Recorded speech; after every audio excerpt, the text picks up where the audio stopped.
Hi everyone, this is Burgundy. Welcome to another Yoga Happiness podcast interview.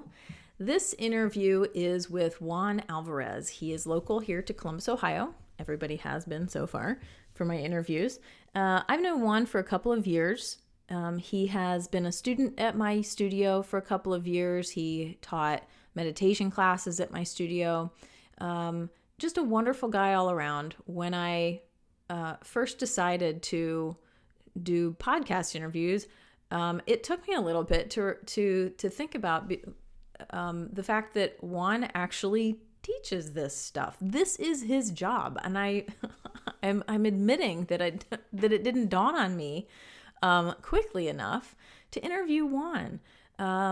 His life, he has a fascinating life story. He applied the things that he learned to his own life, and he is now sharing it with others and has a business built around it. It's just, he's such an inspiration. So I hope you enjoyed this discussion. On my website, you will also see links to his TED Talk and to his website. And please do, if you enjoy this, please subscribe to the YouTube channel or SoundCloud or iTunes, whatever it is that you're listening to. And as always, if you would like to hear more of these or even better quality, think about becoming a supporter on my Patreon page, patreon.com/yoga happiness, so I can continue these. I'm really enjoying talking with people about how they apply yoga to their lives. So let me stop talking. Let's listen to the discussion with Juan. Juan Ramon Alvarez, you are from Spain. I am. Where are you from in Spain? I was born in, it's not quite small, but it's an island in the Mediterranean. It's called Mallorca. It's off the coast of Barcelona. Okay. And then, so how did you get from Spain to here? I mean, not physically. I'm sure you flew. Why are you here? On a very, very fortunate day, on December of 2007, okay. I was in Prague in a business meeting, and after the meeting we went out for some drinks, and I met this amazing American girl in a bar in Prague. She was doing some vacation. Yeah. And a year after that I was here asking her to marry me. So and that's how that happened. That's how I ended up here. A lot of stories. It's like, that's an amazing story. That's like a movie. Like, yeah, I'm here because of a girl. Yeah. Wonderful. Yes. I didn't know that you met her in Prague. How wonderful. Mm-hmm. That's nice. How exciting. What was she doing in Prague? She was on vacation with a friend. They were touring all around Europe. And we happened to be at the same space at the same time. That's awesome. Yes. That's wonderful. So then tell me, explain to me a little bit what you currently do for a living. Mm-hmm. I coach executives, I coach CEOs. Mm-hmm. Most of my clients are the owners of the companies, but also the people running the company. So they are the owner and the CEO. I don't coach CEOs for super large corporations, like thousands and thousands of people. Okay. Mostly are medium-sized companies. Is that by choice or by intention? Yes, it's easier. Okay. When the intention behind my work is to help these important leaders, business leaders, change the world, change the way we do things. Mm-hmm. And it's easier when they have the whole control of the company, and they own it, and they are also the chief executive officer of the company. That makes sense. Okay. So I coach them. I don't coach them in like executive leadership anymore. That I used to do that in the past. Okay. But mostly of what I do now is just basically teach them mindfulness and incorporate the principles of mindfulness and meditation into their lives, so they experience life with more peace and more love, the inner experience of life. And what would when you work with them, is this one-on-one? Is it with a group? It's one-on-one always, yes. And what is a session like that? What does a session look like? I meet them every week. I meet with all of them every week. Okay. And we meet for 45 to 60 minutes. You meet them there, they come to you? I meet them, most of them, I meet them at their offices or their homes. Okay. With some of them, I provide a space for them to come if they prefer not to meet at the office or at home. Mm-hmm. But 80% we meet at their places. Okay. And we talk we talk about their lives, we talk about what they're doing, what's going on in their lives, and then I introduce, of course I teach them the exercises that they need to be doing, like meditations. Some days we meditate together, but more often than not, after a while, they meditate on their own at home when they wake up or before they go to bed. And then we talk about other things. We talk about what happens when they're not meditating, what happens when life is not peace and not love. Yeah. Yeah. And so these, so maybe number one, how do these people find out about you? Yes. And then I think, probably even before that, what is it in their lives that would make them even consider, I need to practice mindfulness and meditation? Yes.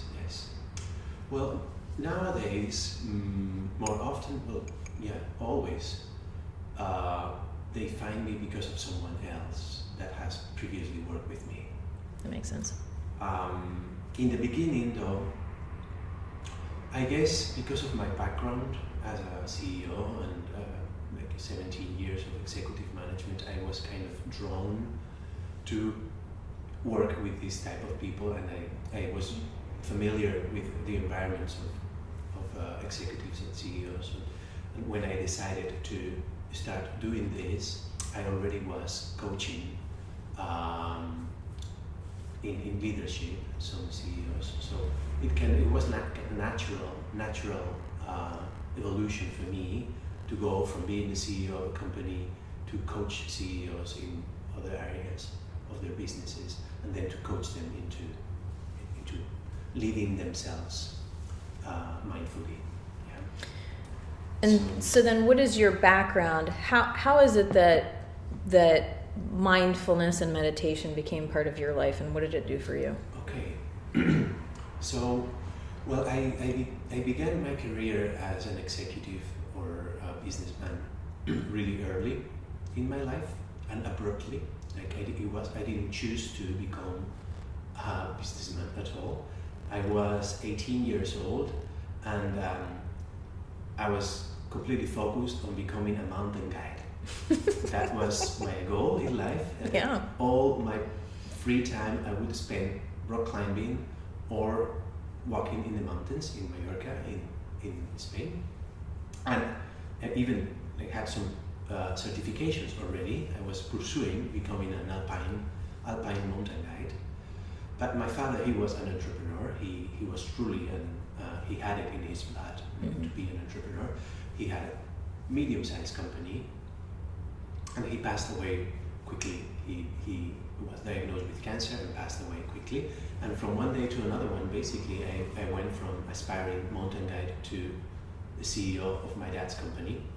That's how I entered the business world. Wow. A few years later, I sold that company, but the inertia kind of took me into other directions. Some other companies showed interest in me, and then I ended up working for 5 or 6 different other companies in my life, helping them expand, helping them grow into different countries. I kind of specialized in that area. So I had like 17 or 18 years of work in that field, being the CEO for several companies. But as I said, I never chose to do that And that created a lot of conflict in me with the things that I was doing every day. Like, I didn't enjoy a bit of it.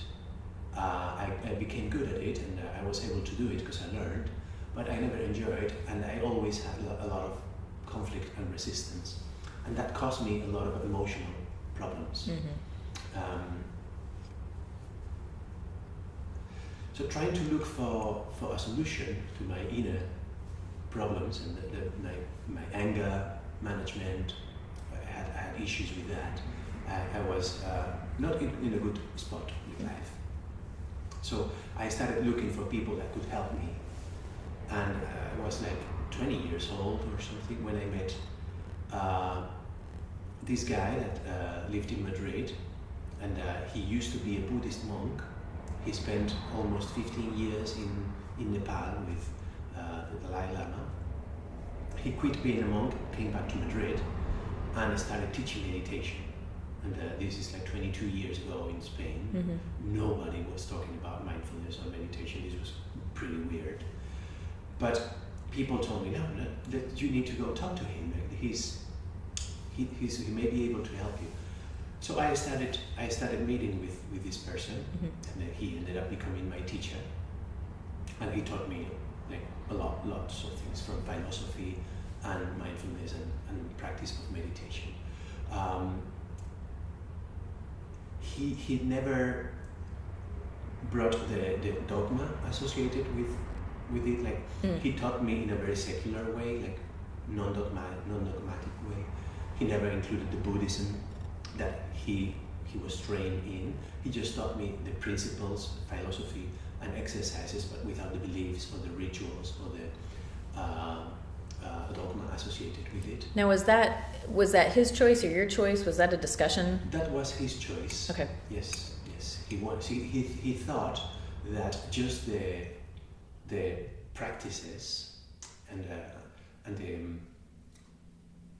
fundamental principles of the practice were enough to generate transformation in someone's life, that you don't need the added belief with it, and that's the way he chose to teach. So that's how I started learning meditation from him, and I was talking with him like last week, so we're still very much friends now, and we talk to each other regularly. And so when you first started working with him, you were local and you met somewhat regularly. How often did you meet with him in the beginning? Yes, not really very, very, very often. We would see each other perhaps once a month.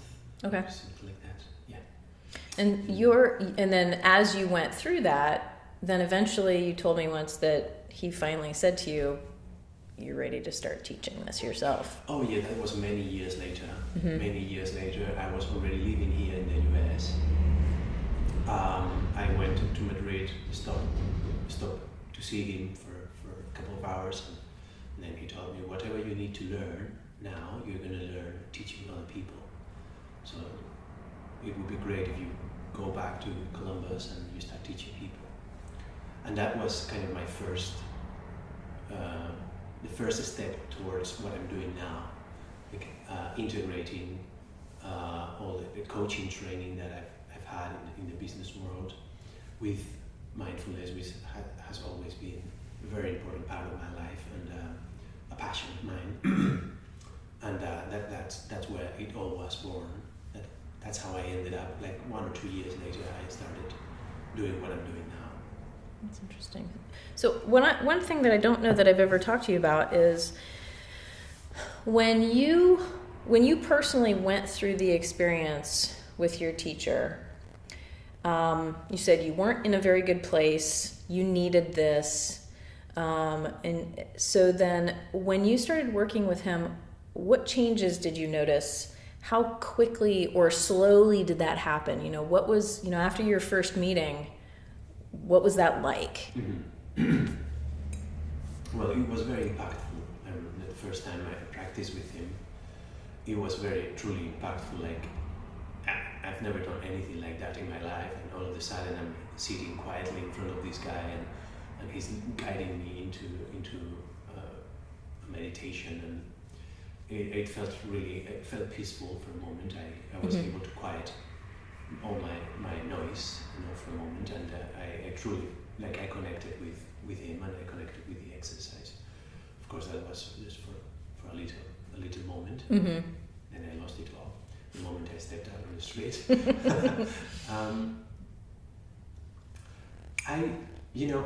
I wasn't a very good student. Interesting. Yeah, so my journey with this, and that's what I try to do now with my clients. Like I try to help them avoid my own mistakes. That took me a lot of time. Yeah. A lot of time to settle, like to start having like a regular practice, in which I could just kind of detach from the outcomes and just focus on the teaching of my teacher, who said, like, the only thing you need to be doing is sitting in the morning and in the evening and doing this for 15 minutes, forget about anything else, just do this. 6 or 7 years in, and I still didn't have a regular meditation practice. Interesting. Yes. And so that's what you mean when you said that you weren't a very good student, is that you weren't practicing daily. Yes. And I wasn't. Yeah, and it does take practice. I had a very difficult life. Like I was traveling a lot, and a lot of stress and anxiety, and all the things that you go through when you are in the business world. And I use that as an excuse to not to do the work. Now I understand a little bit better. It's not that I was a bad student. Is that I didn't want to face my own discomfort, and I didn't want to face my own pain. And every time I sat in silence, some days that will come up, all the pain and all the emotional discomfort that I had in me, and was showing up when I turned down the volume of my life, and that then I could hear what was going on inside of me, and it wasn't pretty. So I was kind of avoiding it. So do you feel that the sort of chaos of your life and all of the work, I'm assuming you were probably working too much, yes. Do you feel that was that you were maybe unconsciously or subconsciously, covering up for how whatever life was going on? Your father passed away, you were thrown into something you weren't interested in doing. It's crazy. You're not a mountain guide at all in that. So do you think that the chaos in your life was to cover it all up and avoid it? Yes, it was. There was definitely some of that. Yes, in the why I was doing the things that I was doing. Yeah, I definitely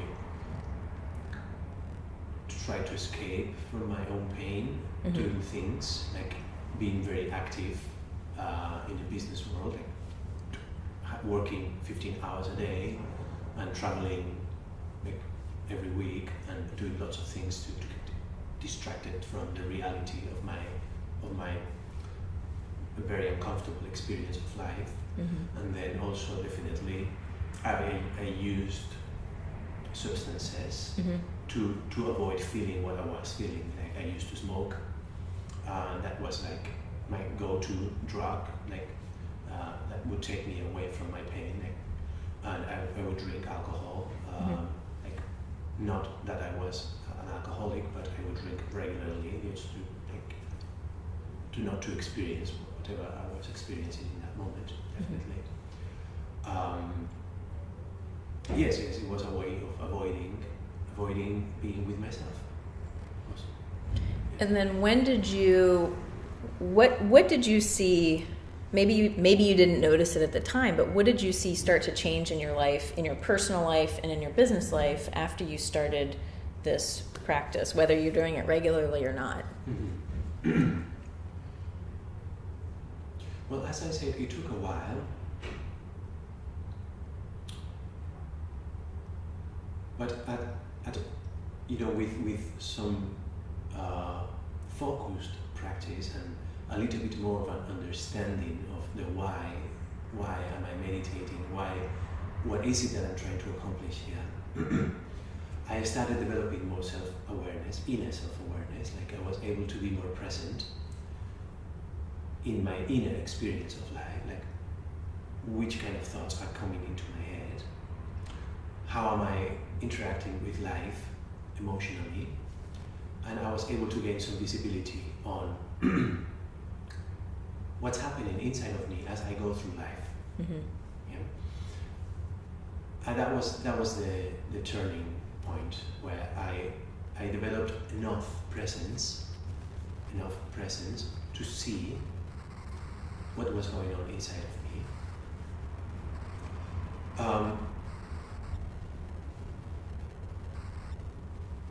After that, working on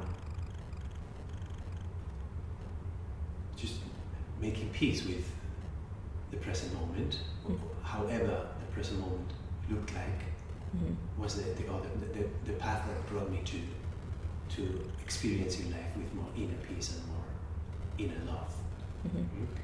So it was one movement of becoming aware of, oh, this is what's happening inside of me, and then another movement to accept the present moment as it is, that liberated me. And I started to have a more peaceful experience, like learning how to restore my emotional balance, learning how to restore my emotional peace. That was the big moment, you know. And I would say that happened perhaps 13 or 14 years ago. Okay. Yeah, when I of course, as of today, I still work in every day, you know? But there was a shift. Yeah, the moment I learned how to not to get identified with my mind, how to not get a sense of self out of my emotional state and just see it for what it is, and let it dissolve, rather than just engaging with it and creating suffering around it. Yeah, that was the greatest lesson. Yeah. And then what did that, how did that play out in your daily life? Like, for example, in your work life, did you made different decisions? Did you not work as much? Well, back then, when I had a very tumultuous career, very active, very crazy. I was meditating through all of those years, but on and off, as I said, up until this point that we mentioned, and that it transformed my life completely. Back then, when this started to happen, and I started to get more of a sense of this work and what it means to you, and the ways you can transform your life. First of all, what happened is that I started making peace with my life. Up until that point, I was constantly fighting, consciously or unconsciously, in my life. Yeah. When I was able to look inward and to find my own peace, I made peace also with whatever was going on in my life on the outside. I didn't like it. I didn't like. I'm the CEO of this company.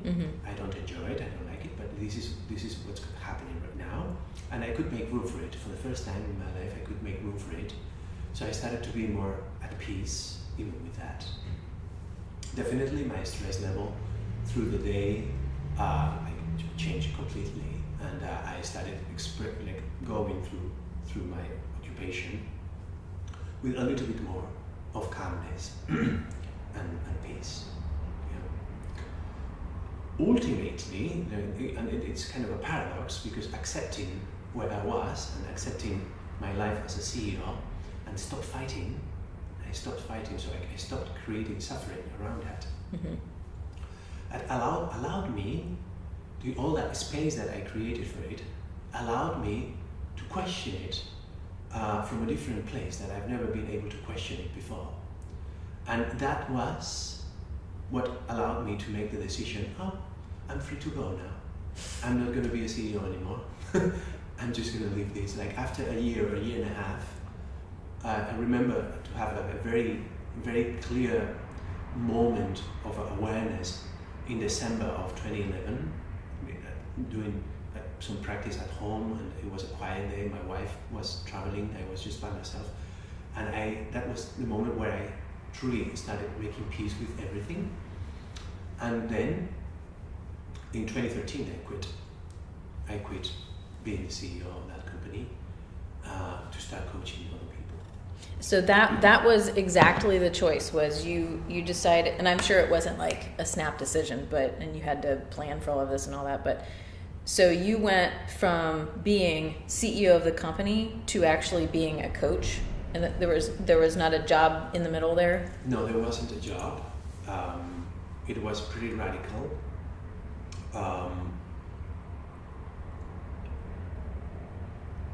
If like it wasn't easy at all. I can't even imagine. I probably should have given it a little bit more thought. Yeah. To like, how are you going to live after this? But that's, I trusted my gut feelings, and it felt right. Like it felt right to quit completely. So I was unemployed for a year or a year and a half until I started building like a coaching practice. I was already a coach, a certified coach. Oh, I see. Even when I was still the CEO of this company in Boston, I felt drawn to this discipline of coaching, Mm-hmm. and I enrolled into a school and into a program, and I got certified to be a professional coach. Now, what kind of coach are you talking about? Is this a life coach? Both. Okay. I gained certification as an executive coach and as a life coach. I see. Okay. I did both programs in the same program. So yes, that kind of encouraged me. Mm-hmm. Like up until that point, I was just a CEO all my life. That's the only thing that I've done. That's the only thing I knew what to do. So it was kind of very scary to think, if I'm not a CEO, what am I? Mm-hmm. What am I going to do? But this program of coaching, it gave me a way out. It gave me a psychological framework. Like, see, I have another profession now. Like, I can be a CEO. I can be a coach. I don't have to be a CEO. And that allowed me also to step into it a little bit with more comfort. But yes, I remember having the first thoughts about quitting my job during a nature walk with my wife in early December of 2012, and I quit mid-January of 2013. So wow. Yeah. It went pretty fast, and then we came back to Ohio. So you were still in Spain at the time? No, we were living in Boston. Okay. I was the CEO of a company over there. Gotcha. And so you had a discussion with your wife, and you're both on board, because that's huge. That's a big life change. Truly, and you said it right. You both. That's the key. Like, I could have not done this transition without her. Not only her approval or her being on board with this idea, Mm-hmm. but her support. Yeah. Because for a while I was not making any money. I wasn't generating income. We had to live only on her efforts. Mm-hmm. While I was building all of these, and it took a little bit to build. So yes, it was teamwork for sure. And at any point, once you made the decision and actually left your company, Mm-hmm. left official corporate life, have you ever regretted your decision to leave? Have you ever second-guessed your decision? Yes, plenty of times. Yeah, never regretted it. Mm-hmm. But I had often to come back to my center and remind myself, like, why did you do this, and what are you trying to do? and remember that this is all worth it. Because some days, it was like, I could be doing a couple of grand, like a couple of $100,000 running a company. What am I doing here, starving? Right. And it was difficult. It was very difficult. Like, or some days in which I thought, like, am I just a fool? Like, is this even going to happen ever? Like, is this possible to coach executives, at this level? Like, kind of a spiritual and personal growth and development. Are you going to be able to do that? Who cares about what you do? Right. Yeah. Yeah. So it was. I second guessed my decision very often. Yeah, very often. And so, how long now have you been? And so you've been self-employed ever since you quit as a CEO. Yes. How long have you been officially then coaching with your own clients? I've had clients from a very, very early stage. Okay. Like, enough clients to sustain a profitable and successful practice is a different story. I've been coaching people ever since I started in coaching school in 2011. Okay.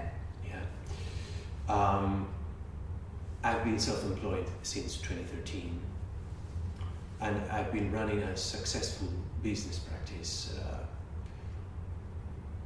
since like 3 or 4 years ago. Okay. Yeah, something like that. Now, I find it interesting that you call your people clients as opposed to students. Yes. Is there a reason why you have a different verb I or think that adjective? That's the way they call them at coaching school. I see. Okay. Clients, and I inherited that from that. I see. Yeah. Interesting.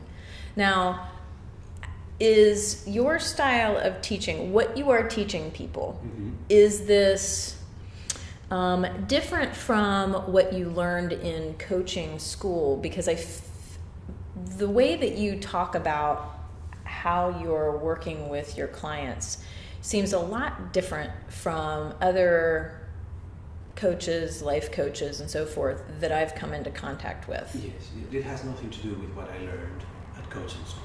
Okay. In coaching school, basically, I learned a few techniques on how to work with someone to help them increase their awareness and have some more visibility on themselves. And you guide them through questions, and you generate some self-reflection, and they kind of question decisions and things like that. But like in a session, one of my sessions, I may be using that for 15 minutes or 10 minutes, if any Sure. time. And the rest is just teaching. That's why there's a little bit of both coaching. Sometimes I use the techniques that I've learned to guide people inward. But most of the time I'm just teaching.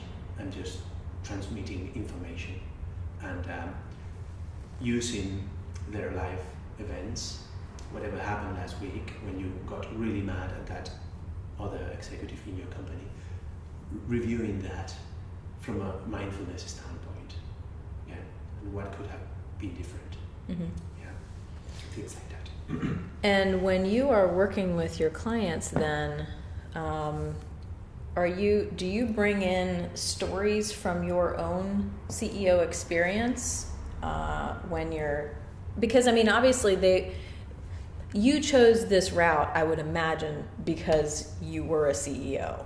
I personally would find it very challenging to work with CEOs because I don't know what it's like to be CEO.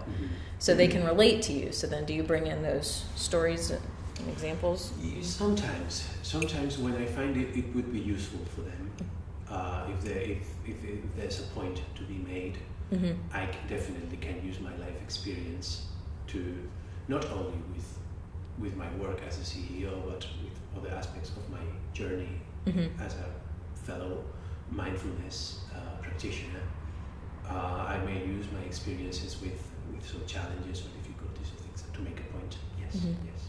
But they are all aware of your past and your experience, yes, anyways. Yes. And some days there's just a lot on the plates, and there's a very like a difficult decision to be made, and we just talk about that. Like some days we don't talk about meditation, we don't talk about the practice, we don't talk about their own personal development or whatever. Some days there's just like, I don't know if I need to fire this person or not.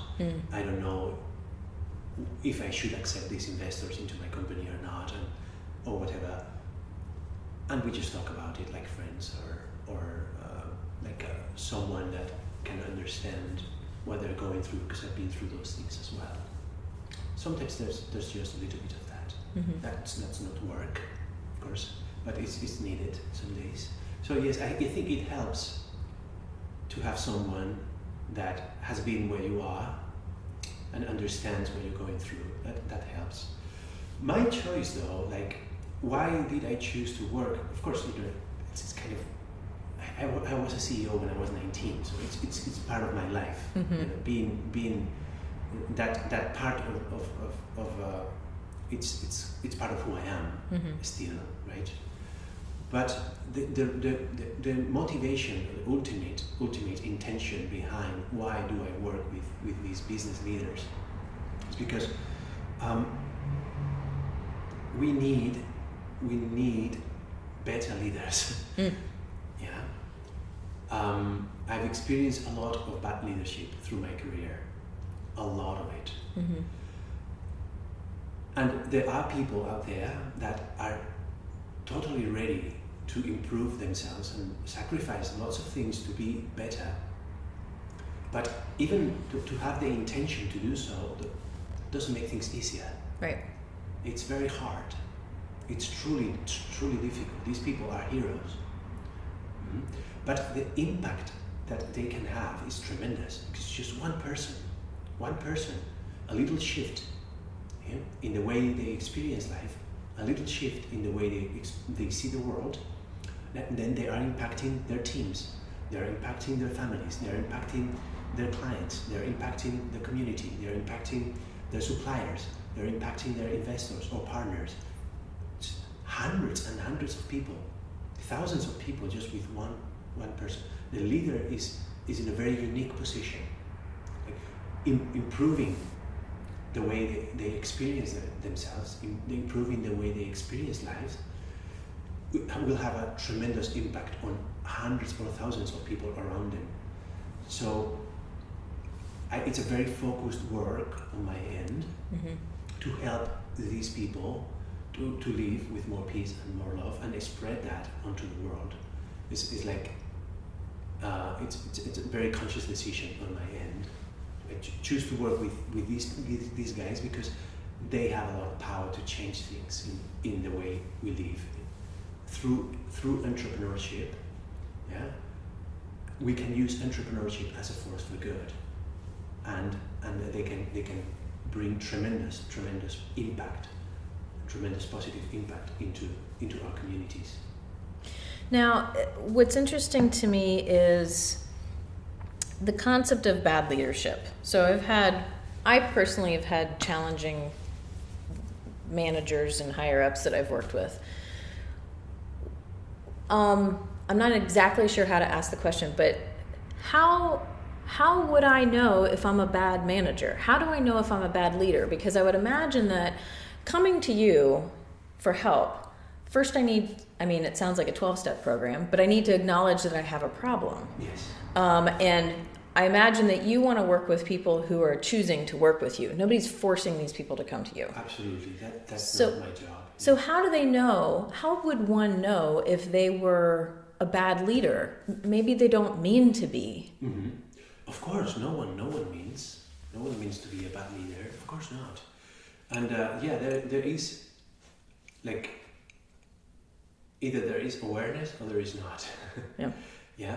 So for those leaders out there that are just completely unconscious of how their inner experience of life is affecting the way they lead their companies and the way they lead their families and the way they lead the world,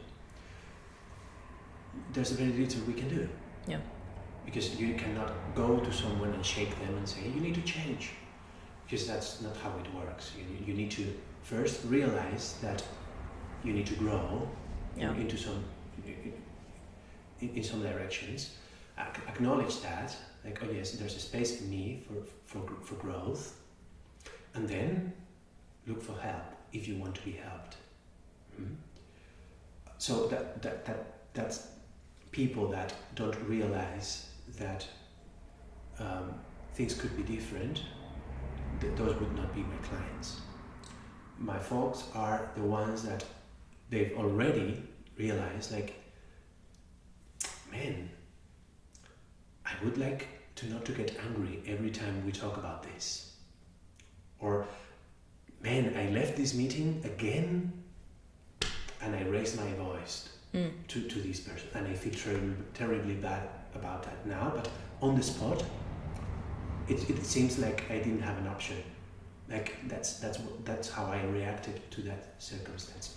Or I wish, like, I could manage my fear when I'm making decisions or when I'm thinking about the future. I could manage my fear differently. They see those things. Oh, I want to be better at this. It's not that I'm a bad leader. Bad leader is a very strong way to put it. Sure. But they want to just be better at leading themselves, and they get the connection between the way you lead yourself and the way you lead your company.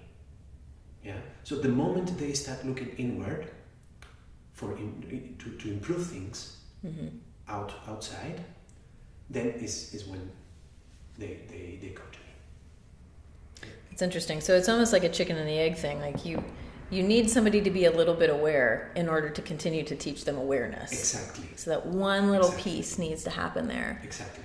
And it doesn't sound like it has to be momentous. Like, they don't need to say to themselves, I want to change the world, or, I need to completely revamp my company and I don't know how. This is something simple, just as you said, is I'd just like to be able to handle business meetings a little bit better. Yes, it's more intimate than the grandiose thought of I want to improve the world by improving myself, or no, most likely there's like a component of self-compassion there too, like all those experiences of anger or guilt or fear bring suffering to them, and they don't want to suffer. Also, nobody wants, so they're trying to look for solutions to that also. But they are also conscious that their own suffering is creating suffering in their companies, directly or indirectly.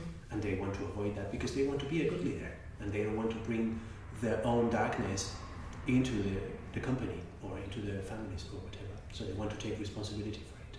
Now, do you talk with your folks about the balance, like work-life balance? I really actually dislike the concept of the description of work-life balance, because I mean, it's all life. Totally. Work is life.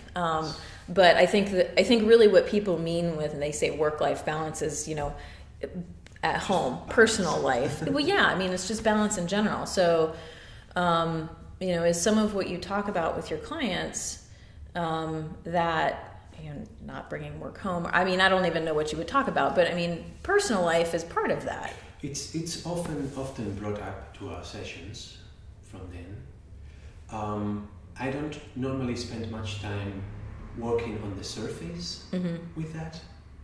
Like, how are you going to administer your resources with time, and how much time are you going to be exercising, how much time are you going to be working or whatever. I go a little bit deeper to the source of why is it that there is no balance in your life.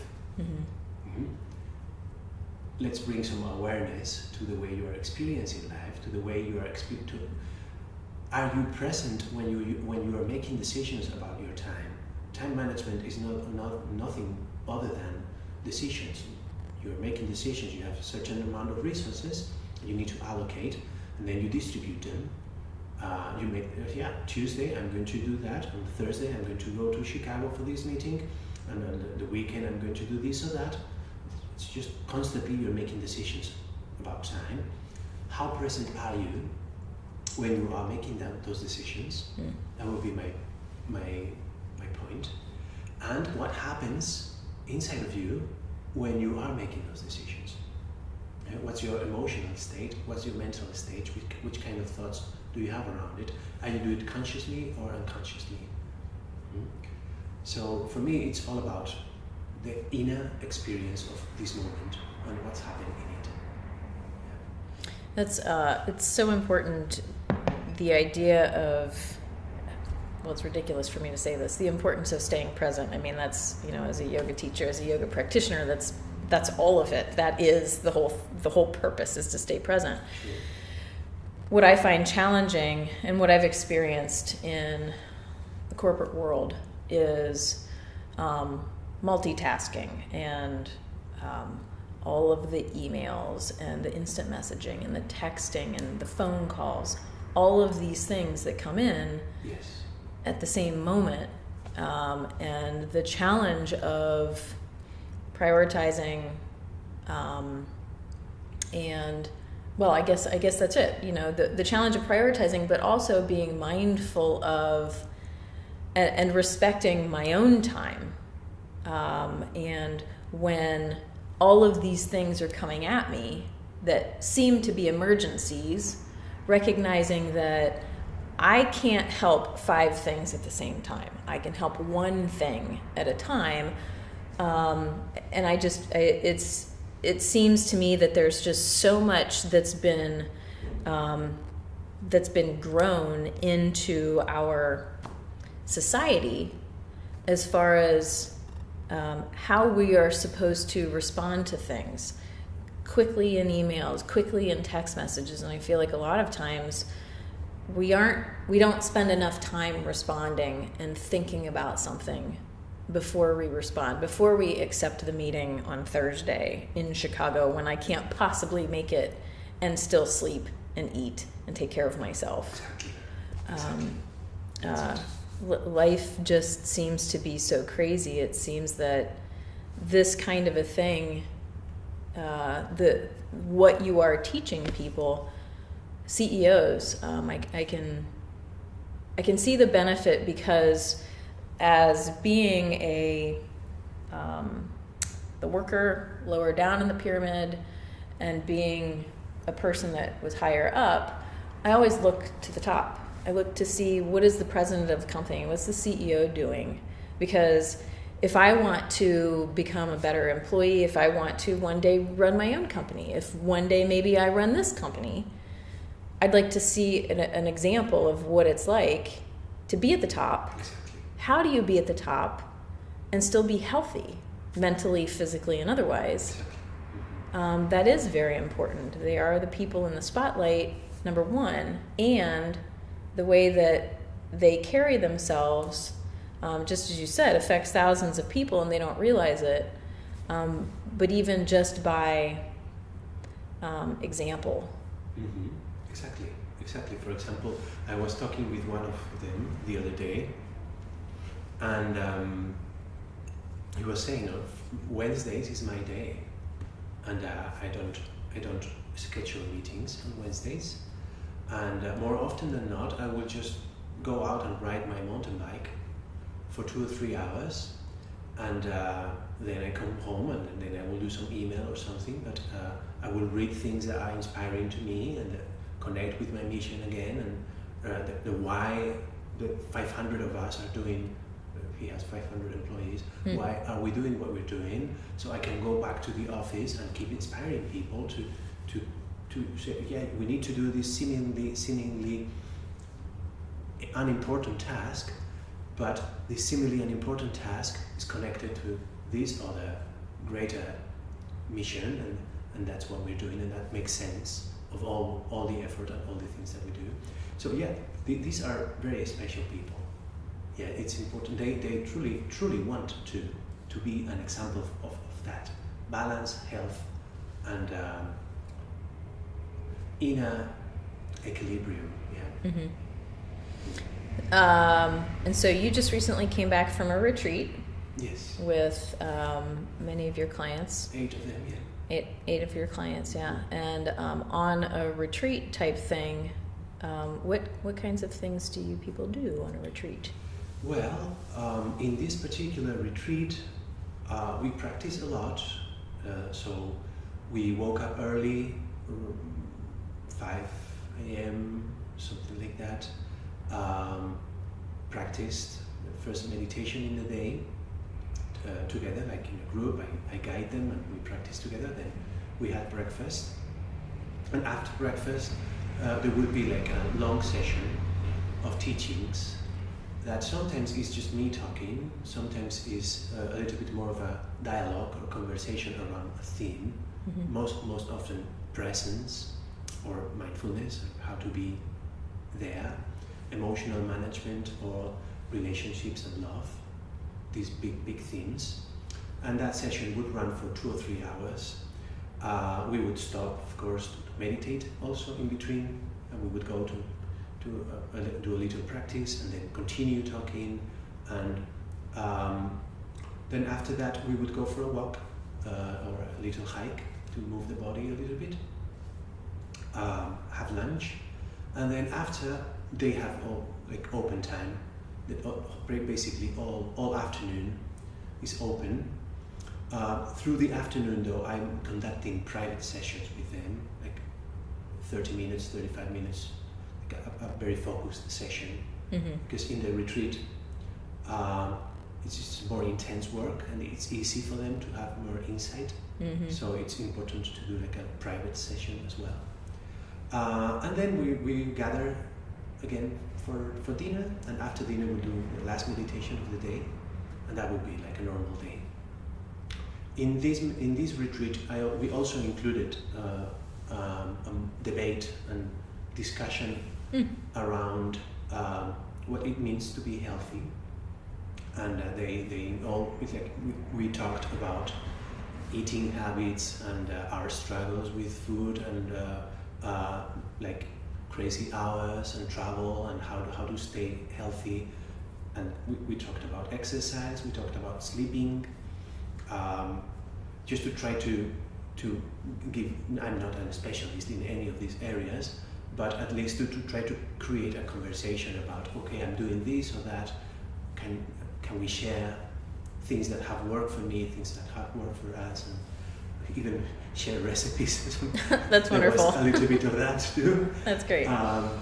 So yes, that was this aspect of having a conversation around health and exercise and wellness, and most of it was like that. Also, very meaningful interactions between them. Like these people are people that they are very lonely. Mm-hmm. It's lonely at the top. It totally is. Like, even when you're not lonely, there's very few people that can relate to what you go through every day. Mm-hmm. So having someone in a very intimate setting in which you can just open up to and express whatever things are happening for you, and receive the support of people that totally get you because they are in the same position. It was very meaningful for them to have like this sort of a support group or peer group, and they were opened and exchanging experiences, and I think that was the most positive thing of the whole retreat, more than the practices and the teachings and all of that, just the interactions among them. Mm-hmm. And they're all from Columbus, so now they have a support group. They have a support group here, and they have a group text going on, and they're texting each other every day. And that's great. It's pretty beautiful to see. Yeah, I mean, you get pretty close to somebody when you're in a confined space for a handful of days. So yes, that's wonderful. For those people, especially I think as adults, we don't get to have sleepovers anymore. You know, like we don't just get to do the things that we did as kids when you're forced to be in school together. You're forced to be in certain, like sports groups or whatever. Adults don't have those same groups necessarily, especially if you're busy and a CEO. It's hard to find time to make friends. Yes, yes. I feel sorry for the CEOs sometimes. Yes, it's as I said, they are heroes. Yeah. It takes a lot of sacrifice. Yeah. Well, that's wonderful. So Do you have a name? I'm not really sure if you are still under the same name that you used to be of your company. Do you have a company name? My name, Juan Alvarez, is how it works now. And are you actually taking on clients? Yes, I have a space for a few more. Yes. Okay. Yes. And then how could somebody get in touch with you? They can look me up online. Okay. Juan-Alvarez.com. Yeah. Or they can contact you if they know you. I'm gonna put all of your information underneath on the page for this too. So thank you. Wonderful. I'm very, very grateful to you. One thing that I would like also to get from you is you did a TED Talk a little bit ago. Yes. So I would love to, if you're able to share the link so that that's easier to find. Yes, absolutely. Yes. I had to dig a little bit, and so it was a little bit challenging to find. Yes, there's hundreds and thousands of them now. So a lot of TED Talks. Yes, I'll definitely share the link with you. Yeah. Yes. That's wonderful. Excellent. Or if you go to TEDx Talks on YouTube, okay, and you just type my name in the search bar, it will come up quickly. I think I forget to do the TEDx part is the key thing. Yes. Mm-hmm. Yeah. Yes. Excellent. Well, I appreciate all your time. Thank you so much, Juan. Thank you for the opportunity. Wonderful. I appreciate it. Well, I hope you enjoyed the discussion as much as I enjoyed having it with Juan. I wish I would have kept the mic going. We did have a discussion right after I turned off the mic. This is me learning how to be a journalist or whatever, reporter. But you know, I mentioned to him, he is so calm. He is so peaceful. It is amazing to me to hear that this person once had anger management issues, that this person once was a ball of stress, all of that. Juan is just the epitome of peaceful and mindful. So, you know, again, he's an inspiration to see the work and effort that you put into being present, being mindful, and practicing this. It can pay off, not only for yourself personally and internally. Of course, that should be your first intention, right? Is calming your interior. But then you can see that the lessons that he learned and the experiences that he had in life, this led to a career for him. He's self-employed and he's doing this. He's teaching people how to live this same life or a similar life that he experienced. It's just, again, he's an inspiration. So I hope you enjoyed this. Again, please like, subscribe, connect, and consider supporting on patreon.com. Thank you so much. Enjoy your week.